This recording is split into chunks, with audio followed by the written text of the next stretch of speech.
berat bagi para petani. Wabasyiris sabirin, apa kata Allah, dan berikanlah kabar gembira kepada orang-orang yang mampu sabar dalam melewati ujian-ujian. Bapak Ibu yang dirahmati Allah, tidak cukup dengan sabar. Islam mengajarkan kita untuk berikhtiar. Ikhtiar kita apa? Salah satunya pagi hari kita sudah laksanakan. Kita semuanya memakai masker. Ikhtiar kita yang kedua apa? Kita selalu rutin cuci tangan kalau habis keluar rumah. Jangan bosan. Memang tidak enak rasanya, tapi harus dilakukan. Begitu juga dengan kita kumpul-kumpul. Karena sekarang itu banyak kasus OTG. Orangnya kelihatannya sehat, tapi sebenarnya dia sudah sakit, sudah bawa virus. Maka dari itu tidak dianjurkan untuk kumpul-kumpul, meskipun orangnya sehat. Harus dijaga jarak. Itu semua adalah salah satu upaya ikhtiar yang harus kita lakukan. Kalau itu semua sudah kita lakukan, lalu kemudian yang terakhir adalah kita tawakal kepada Allah. Apapun hasilnya, kalau kemudian Allah menguji kita dengan diberikan itu, kita juga harus berhusnudzon. Pasti ada hikmah. Tidak akan ada ruginya bagi seorang yang mukmin. Diuji dengan dicoba kena corona ataupun tidak dengan corona, sama-sama ujian. Jadi tidak ada ruginya. Tinggal bagaimana kita menyikapinya. Jadi kesabaran itu perlu ditumbuhkan, lalu ikhtiar kita harus maksimal. Jangan sudah orang ada begitu. Ini yang tidak dianjurkan. Islam menganjurkan kita untuk mengupayakan ikhtiar. Baru yang terakhir kita adalah tawakal. Kita serahkan sepenuhnya kepada Allah. Mau diri kita diuji Allah dengan kena atau tidak, Allah yang atur. Usaha kita sudah maksimal. Kalau kita diuji dengan kena, maka pasti akan ada hikmah yang kita dapatkan dari kejadian itu. Jadi Bapak Ibu yang dirahmati Allah, di dalam menyikapi wabah ini jangan berlebihan, sampai ketakutan berlebihan, tapi juga jangan sembrono. Jangan keluar, tidak pakai masker, tidak pakai apa itu, mengabaikan jaga jarak dan sebagainya, itu namanya sembrono. Ya, dan Islam tidak menganjurkan itu. Maka dari itu, apa yang sudah diimbau pemerintah, kita ikuti. Itu demi kebaikan kita bersama. Allahu Akbar walillahil hamd. Bapak Ibu yang dirahmati Allah, Ramadan telah pergi meninggalkan kita. Ada yang menyambutnya dengan sedih, ada juga yang senang.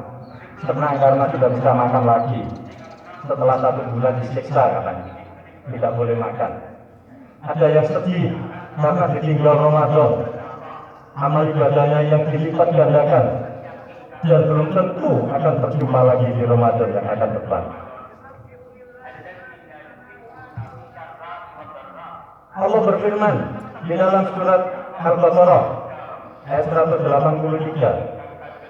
A'udzubillahi minasyaitonir rajim. Ya ayyuhalladzina amanu kutiba 'alaikumusyamu kama kutiba 'alal ladzina min qablikum la'allakum tattaqun. Tujuan kita melaksanakan puasa itu adalah supaya menjadikan diri kita menjadi diri yang bertakwa.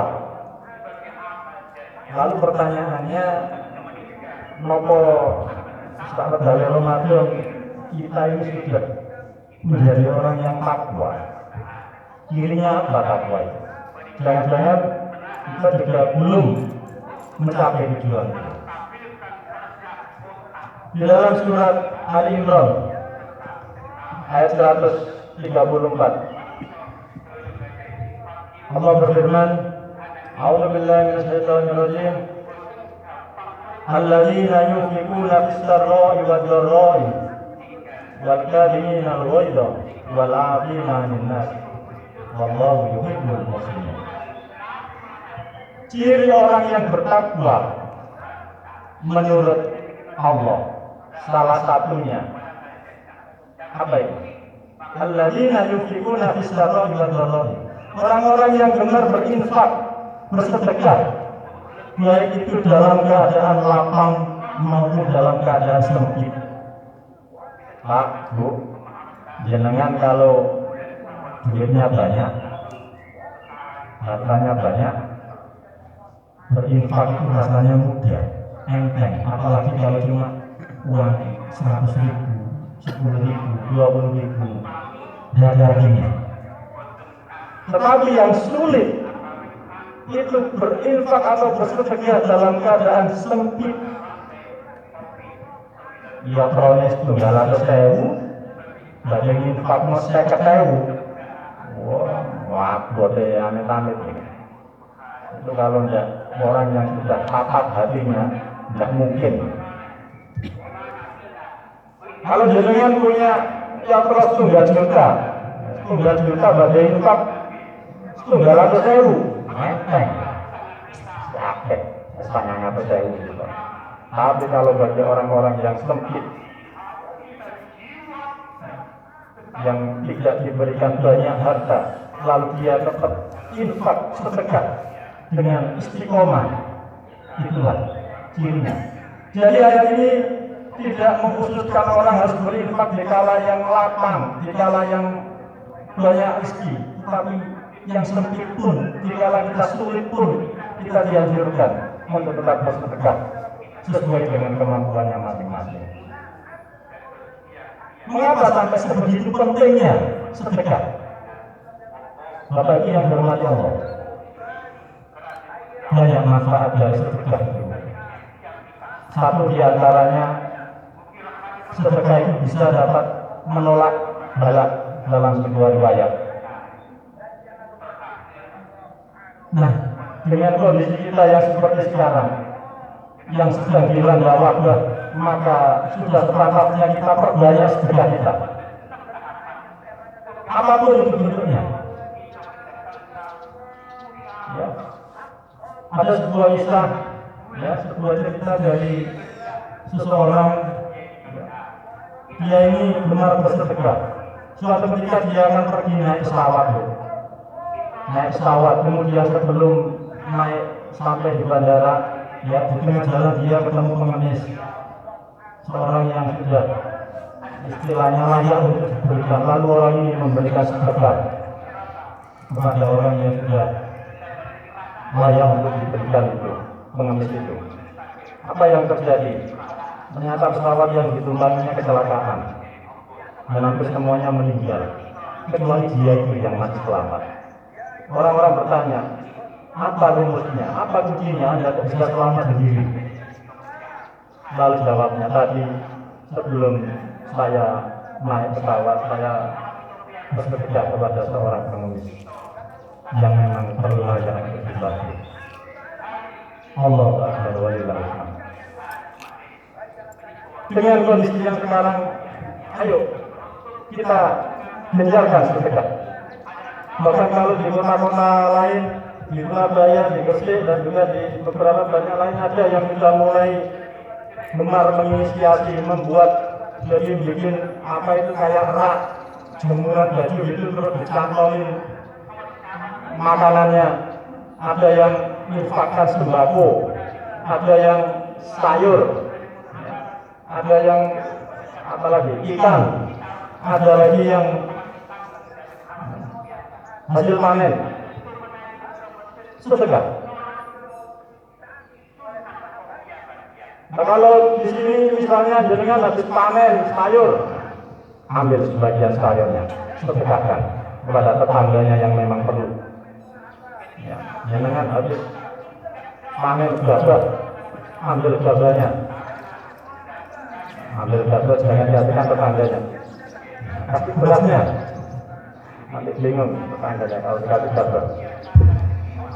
Sedekahkan. Mungkin di antara tetangga di kanan kita banyak yang perlu dibantu. Ya, inilah saatnya, momen kita untuk saling berbagi. Jangan takut miskin. Manfaat yang kedua, sedekah tidak akan pernah mengurangi harta. Belum ada cerita orang yang menjadi miskin karena banyak sedekah. Kalau jenengan pernah tahu orangnya, kasih tahu saya. Belum ada. Orang yang banyak bersedekah itu hartanya akan dilipat gandakan oleh Allah. Loh, kalau jenengan boten percatut, Allah berfirman di dalam surat Al-An'am ayat 160. Majaa bil hasanati falahu asrun amsalha wa majaa bis sayyiati fala yujza illa mithlaha wa hum la yuzlamun. Barang siapa yang datang dengan satu kebaikan, maka Allah akan membalasnya dengan 10 kali kebaikan itu. Dan barang siapa datang dengan satu kejelekan, Allah akan membalas satu kejelekan yang serupa dengan itu. Dan mereka tidak dizalimi. Makhluk ini janji Allah. Bahkan kalau di dalam surat Al-Baqarah bukan hanya 10 kali lipat, Allah menjanjikan 700 kali lipat. Perumpamaannya sebuah benih yang kemudian benih itu kalau ditabur muncullah tanaman yang mempunyai 7 cabang. Masing-masing cabang mempunyai 100 benih. Jadi satu benih menjadi 700 benih. Dan Allah melipat gandakan kepada siapa saja yang Dia kehendaki. Maka itu yang dirahmati Allah. Ada cerita, ini kisah dari di Malang. Seorang tukang becak itu yang berpenghasilan rendah. Dia sudah bertekad setiap Jumat. Dia sudah bertekad setiap Jumat siapapun yang naik becak saya gratis. Akhirnya suatu ketika ada seorang bapak naik becaknya Pak Tua ini. Dia telah si bapak ke rumahnya, lalu kemudian diberi ongkos oleh bapak tadi itu 20.000. Apa jawabnya Pak Tua? Boten, kula ikhlas. Lho, saestu, nggih, saestu kula ikhlas. Monggo, sampun. Bapak penasaran. Jumat berikutnya coba lagi naik orang tuanya. Suruh ngantarkan lagi pulang ke rumah. Dikasih ongkos 200.000. 10 kali lipat. Jawabnya apa? Boten, sampun, saestu kula ikhlas. Saya niat sedekah. Lalu ditanya, Pak, kalau jenengan setiap kali ada yang naik becak ikhlas terus, lalu anak istri bapak makan apa? Apa jawabnya? Ini sudah saya niatkan. Istri saya juga sudah tahu dan sudah mendukung saya dengan yang saya lakukan. Lalu bapak bertanya, bolehkah saya ke rumah bapak? Saya ingin silaturahmi di sana. Monggo, rumah saya ada di belakang bank di daerah di Noyok. Lalu datanglah beberapa hari kemudian bapak itu ke rumahnya. Ditemuinya sang istri yang habis sholat duha, lalu kaget, bapak ada perlu apa? Jangan datang memiliki wonten perlunya apa? Apa katanya? Bu, saya terenyuh, saya terbuka hati saya dengan bapak yang tidak berpenghasilan tinggi bisa selalu ingat kepada Allah, dekat kepada Allah. Sedangkan saya yang kaya, saya jauh. Lalu saya minta fotokopi KTP-nya jenengan sama bapak. Dan menopo jenengan kali bapak badhe kula munggahno kaji ONH plus. Ampun.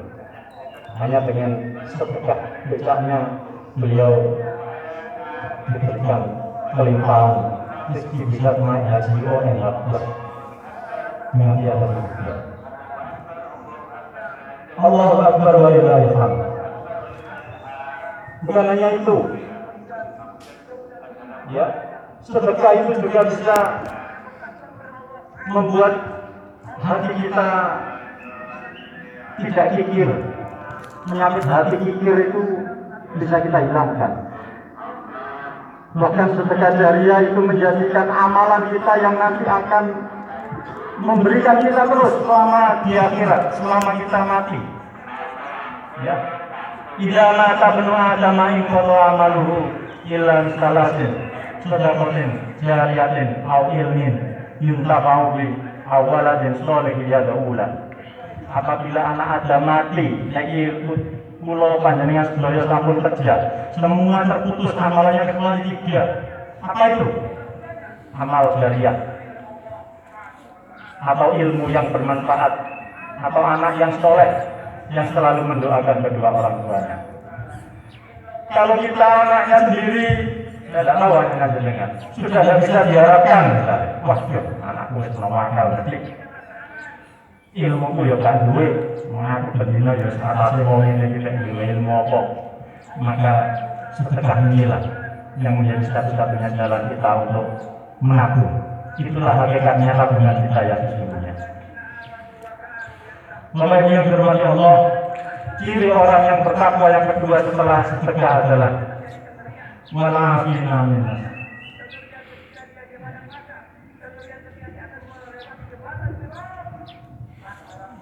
Kita mau memaafkan manusia. Orang kalau habis berbuat salah lalu disuruh memaafkan itu berat, Bu. Berat, apalagi kalau ibu habis tukaran jenengan pada ngapura. Enak deh. Kok disik. Aku mari dilorong hatiku. Berat, Bu. Tapi kalau jenengan mampu melakukan itu, Masya Allah, luar biasa. Itu sebuah tanda ketakwaannya ada. Ciri yang ketiga, ya, di dalam surat Al-Imran itu adalah mereka yang mampu menahan marah. Wal kadhiminal ghaidha. Orang kalau sedang marah itu hakikatnya sebagai madu setan. Jadi jenengan kalau kepingin semerap setan, ya jenengan tingali mawon. Nek pas bojone ngamuk, ini ku setan. Nek pas sing wedok ngamuk, Pak, jenengan tingali iki ku setan. Itu rupanya setan. Karena apa? Karena orang kalau sudah marah itu ya setannya yang masuk. Pikirannya sudah tidak jalan, otak jernihnya, amalannya yang menggebu-gebu. Lalu tidak gampang, Pak. Semua orang juga pernah. Saya pun pribadi juga begitu. Lalu Rasulullah memberi trik. Apa triknya?